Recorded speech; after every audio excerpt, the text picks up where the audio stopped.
Back in 8th grade, our science class went on a field trip to a geological park in upstate New York. It was one of those overnight trips where we camped in cabins and did little experiments during the day, measuring rock types, learning about erosion, that kind of thing. I went with my friend Kyle, who I had known since elementary school. We were both into hiking and nature, so we were pretty excited. We arrived on a Thursday afternoon. The campground was isolated. No cell signal, no street lights. Just cabins, a lake, and a lot of trees. There were 5 teachers with us, and about 30 students total. Our cabin was tucked farther back than the others, surrounded by thick woods. Kyle. And I shared the cabin with 2 other guys, Jake and Lee's. The first day went by normally. We had a long hike, lunch by the lake, and did some group experiments. But the staff who ran the park were a bit strange. They had that forced smile. Don't ask too many questions kind of vibe. Especially one guy, Mr. Thompson, I think his name was. He always stood a little too still. Watched a little too long. That night, around 1 a.m., I woke up because I needed to pee. The bathrooms were outhouses, a few yards away from the cabins. I didn't want to go alone, but Kyle was fast asleep. So I grabbed my flashlight and stepped outside. As I walked past the edge of our cabin's clearing, I saw someone standing just beyond the tree line, not moving. Just standing there. I pointed my flashlight toward them, thinking it was a teacher. But the moment the light touched them, they stepped behind a tree. I called out, "Mr. Thompson?" But there was no reply. Suddenly, the outhouse didn't feel so urgent anymore. I hurried back to the cabin and locked the door. The next morning, I told Kyle. He thought maybe it was one of the other kids messing around. But something about the way that figure moved, it wasn't playful. It was slow, deliberate. Watching that evening, after the campfire, Kyle and I stayed up talking in our cabin. Jake was already asleep, and Luis had gone to charge his phone. At the main lodge around midnight, we heard crunching outside. Slow footsteps in the leaves. At first, we thought it was Luis, but the steps didn't come toward the door. They circled the cabin, once, twice, then they stopped. Right outside. The window next to my bed. We both froze. Barely breathing, and then tap. Tap on the glass. I whispered to Kyle, asking if he saw anything.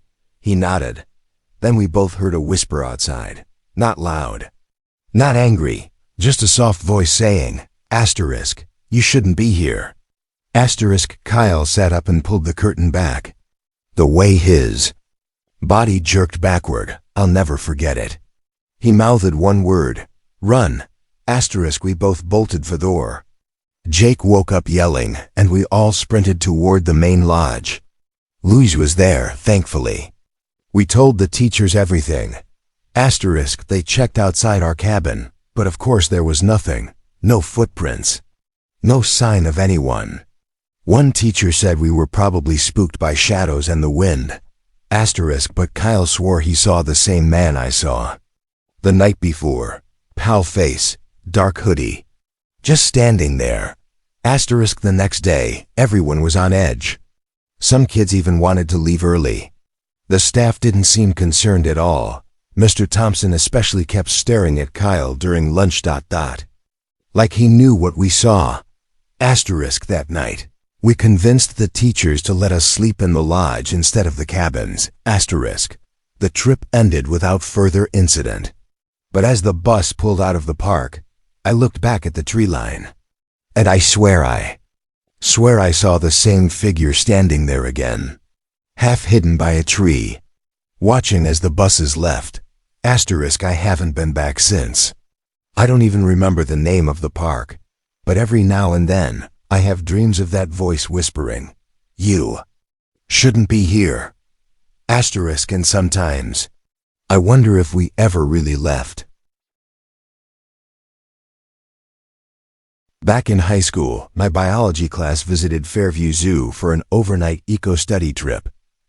It was a small, older zoo out near the countryside, with exhibits that were honestly a little outdated.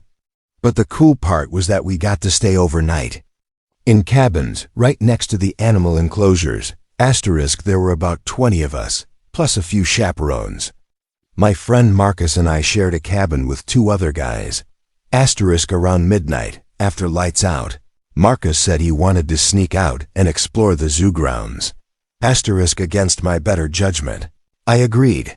We slipped out and wandered around, using our phone flashlights. The zoo was eerily silent. The animals were asleep. No staff anywhere. That's when we found a small maintenance shack with a slightly open door. Inside, there was a stairwell leading underground. It looked like some kind of old service tunnel system that connected parts of the zoo beneath the enclosures. The air was cold, stale. As we descended, the tunnel felt even more unsettling. The passage was long, damp, and narrow, with old pipes lining the walls. As we walked, we heard faint noises behind us, soft scraping sounds, almost like claws on concrete. We stopped several times, but saw nothing. Then we heard whispering, 2 distinct voices, low, fast, coming from farther down the tunnel. At first, we thought maybe other students were down there messing around too. But the whispers weren't words we recognized. It sounded like another language or gibberish. We need to go. I didn't argue. As we turned back, something brushed my leg. I looked down. There was nothing. But it felt like fingers. Suddenly, from behind us, we heard a loud metallic slam. Like a door shutting hard, we ran. The tunnel echoed with quick, heavy footsteps that weren't ours. We scrambled up the stairs, slammed the shack door shut, and sprinted back to our cabin. The next morning, we tried to find the shack again, but couldn't. We swore it was right behind the reptile house. But all we saw was a solid brick wall.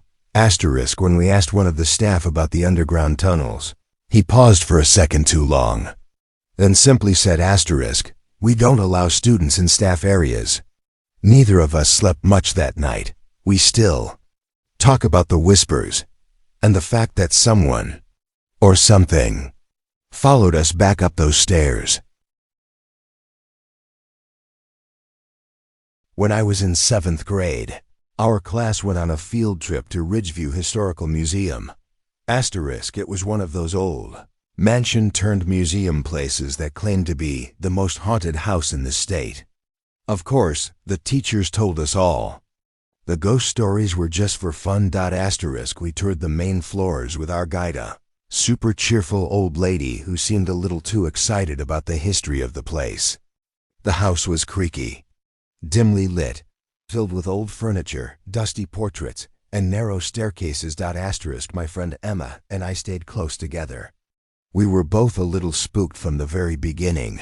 After the official tour, we were allowed to wander in pairs for about 20 minutes before getting back on the bus. Emma and I decided to check out the 3rd floor, which wasn't part of the regular tour. Strangely, the door to the staircase was unlocked. As soon as we reached the top, it felt like stepping into a time capsule. The air was heavier. It smelled like old wood and something faintly metallic. There was one long hallway with several closed doors. Most of them were locked, except one.